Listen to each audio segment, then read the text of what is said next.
नमस्कार, मैं पृथ्वी शर्मा और आप देख रहे हैं CTV7 न्यूज़ की खबरें। शुरू करते हैं प्रादेशिक खबरों से। आज छत्तीसगढ़ विधानसभा में रेडी टू ईट मामले को लेकर के भारतीय जनता पार्टी काफ़ी आक्रामक रहे।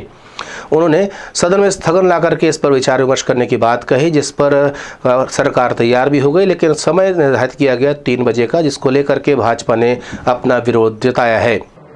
महिला बाल विकास में एक रेडी टू ईट के मामले में स्थगन दिया था। तत्काल चर्चा की मांग को संसदीय कार्य मंत्री ने स्वीकार कर लिया। फिर माननीय मुख्यमंत्री जी से उनकी क्या बात हुई तो उन्होंने कहा 3 बजे करेंगे। सदन जनता का सदन है, इसलिए प्रश्नकाल, ध्यानाकर्षण जैसे विषय पहले होते हैं। हम सत्र में रोज रहना चाहते हैं, प्रतिदिन।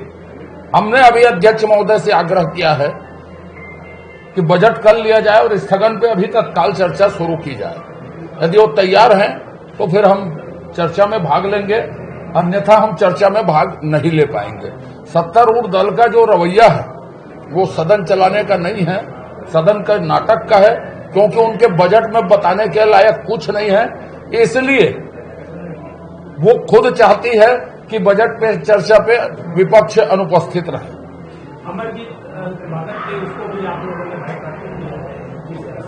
सदन में कई अवसर आते हैं, आरोप लगते हैं, प्रत्यारोप लगते हैं, मुहावरे उपयोग होते हैं, पर उन्होंने डॉक्टर साहब को, आप लोग प्रोसीडिंग देख लीजिए, डॉक्टर साहब को नाम लेके कहा कि आपके खाने के दांत और दिखाने के दांत अलग हैं। ये आरोप होता है और आरोप लगाने की विधानसभा में एक प्रक्रिया है, उस प्रक्रिया में पालन करके लगाते।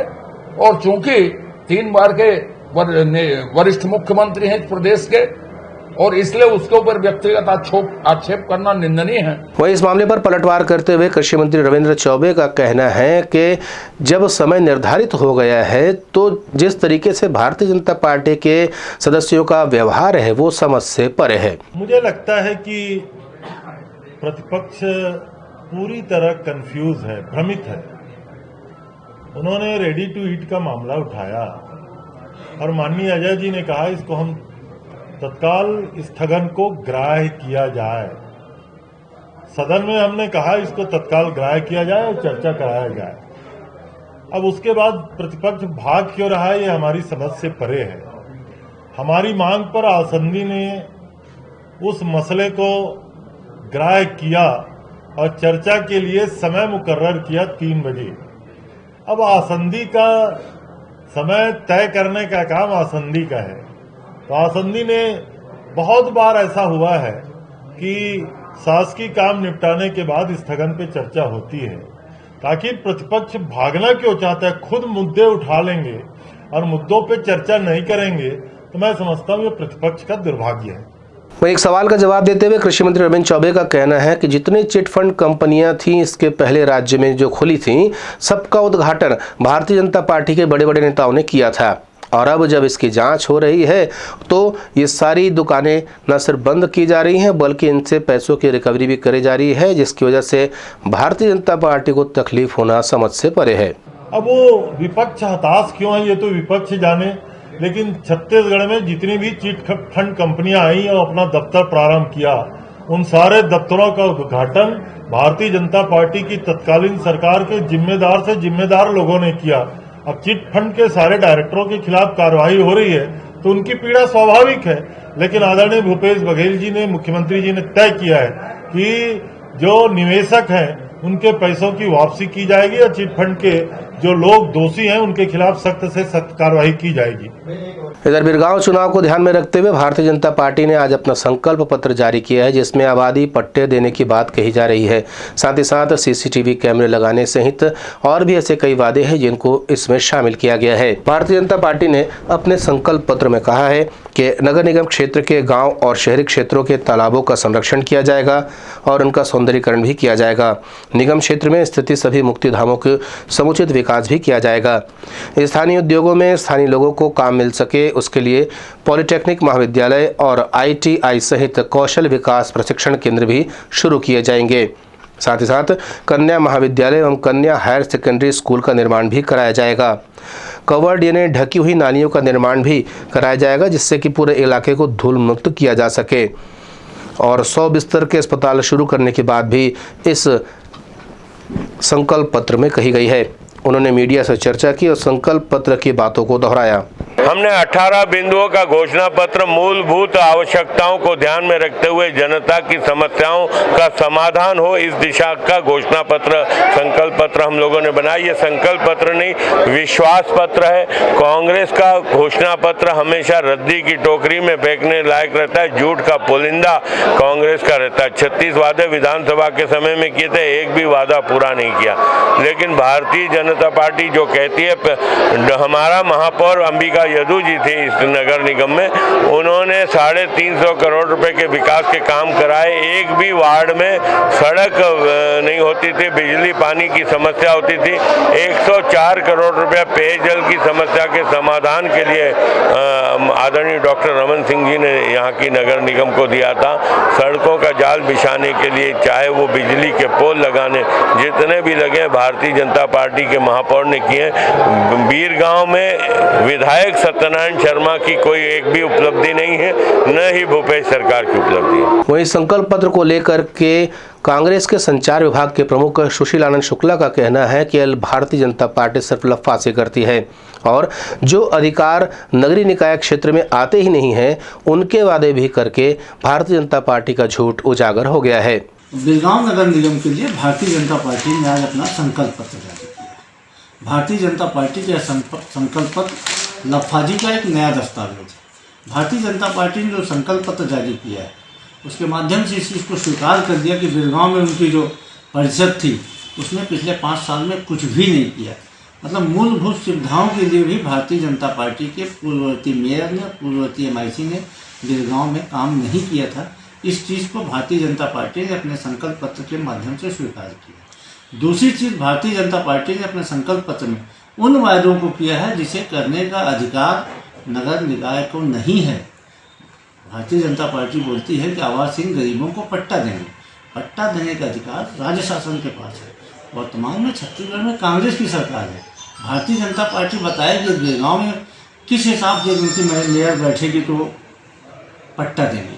इधर रेडी टू ईट मामले को लेकर जहां एक और सदन गर्म हो रहा था, वहीं धरना स्थल यानी बूढ़ा तालाब में पूर्व मुख्यमंत्री डॉक्टर रमन सिंह पहुंचे और उन्होंने धरना प्रदर्शन करने वाले महिलाओं को अपना समर्थन दिया है। और यहां पर उन्होंने अपने संबोधन में कहा है कि उनकी सरकार अगर आती है तो उन्हें राहत जरूर पहुंचाई जाएगी। उन्होंने प्रदेश सरकार पे जमकर आरोप लगाए हैं। मुझे लगता है कि आज जो आपका प्रदर्शन है, छत्तीसगढ़ आंगनबाड़ी कार्यकर्ता और सहायिका संघ 15 साल से आपके साथ जुड़ के काम करने का अवसर मुझे मिला। सैकड़ों केंद्र में मैं प्रत्यक्ष रूप से गया। आंगनबाड़ी केंद्र को विकसित करने के लिए जो कार्य योजना बन सकती थी, उस कार्य योजना का क्रियान्वयन भी 15 साल में हुआ। धीरे धीरे दिक्कतें दूर हो रही थी, मगर ये सरकार 3 साल पहले जनता के बीच में लोगों को झूठे वादे करके झूठ के भरोसे में जन घोषणा पत्र तैयार किया और इस जन घोषणा पत्र के 21वां बिंदु स्पष्ट रूप से कहलाता है कि छत्तीसगढ़ के आंगनबाड़ी कार्यकर्ता और सहायक संघ को वेतन विसंगति, उनके तनखे को दूर किया जाएगा। ये इनके जन घोषणा पत्र के वादे में लिखा है और ये जन घोषणा पत्र का 21वां बिंदु स्पष्ट है।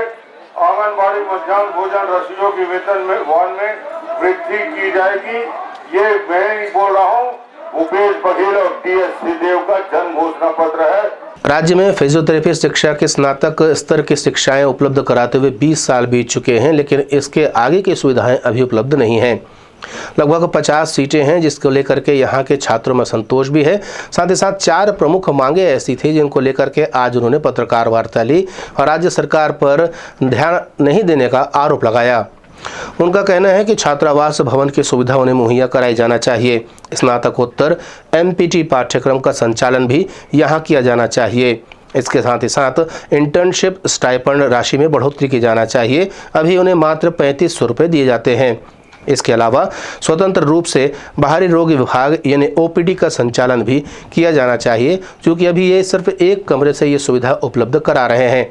उन्होंने मीडिया से चर्चा की और अपनी मांगे बताई, जिसमें स्नातक कोर्स को संचालित होते 19 वर्ष बीत चुके हैं, लेकिन अभी भी यहाँ के छात्रों को मूलभूत सुविधाओं से वंचित रखा गया है एवं छत्तीसगढ़ की लगभग 2.5 करोड़ जनसंख्या को फिजियोथेरेपी चिकित्सकीय सेवाओं से भी वंचित रखा गया है। हमारी मुख्य प्रमुख मांगे ये है कि छात्रावास की सुविधा। छत्तीसगढ़ में दूर अंचल से विद्यार्थी रायपुर में पढ़ने के लिए आते हैं, लेकिन छात्रावास के अभाव के कारण उनको भारी भरकम राशि जमा कर निजी छात्रावास का आसरा लेना पड़ता है। दूसरी हमारी यह मांग है कि हमारे 4 साल के कोर्स के बाद 6 महीने की इंटर्नशिप अवधि होती है, जिसमें बाकी चिकित्सकीय सेवाओं के इंटर्न्स को अच्छी स्टाइपेंड राशि दी जाती है, लेकिन हमको आज दिनांक तक 3500 रुपये प्रति माह के हिसाब से स्टाइपेंड दिया जा रहा है। हम अगर कंपेयर करें तो डेंटल के इंटर्न्स को 2012 के बाद से उनके इंटर्नशिप राशि में 58% की बढ़ोतरी हुई, जबकि बीपीटी के इंटर्न्स में ये बढ़ोतरी बिल्कुल भी नहीं हुई। बांग्लादेश पर विजय पाने वाले दिवस को एक भव्य कार्यक्रम के रूप में मनाए जाने की रूपरेखा न सिर्फ केंद्र सरकार बल्कि पूर्व सैनिकों की भी है। आज उन्होंने पत्रकार वार्ता ली है और विजय दिवस को लेकर के पत्रकारों से चर्चा की, साथ ही साथ अपने कार्यक्रम की जानकारी दी। हमें आपको बताते हुए अत्यंत हर्ष हो रहा है कि CTV7 न्यूज़ का प्रसारण प्रदेश के विभिन्न केबल नेटवर्क पर किया जा रहा है, और अगर आप इस समाचार को YouTube पर देख रहे हैं तो हमारे चैनल को सब्सक्राइब करना ना भूलें। फिलहाल इतना ही। नए समाचारों के साथ आपसे फिर होगी मुलाकात। तब तक देव अनुमति। नमस्कार।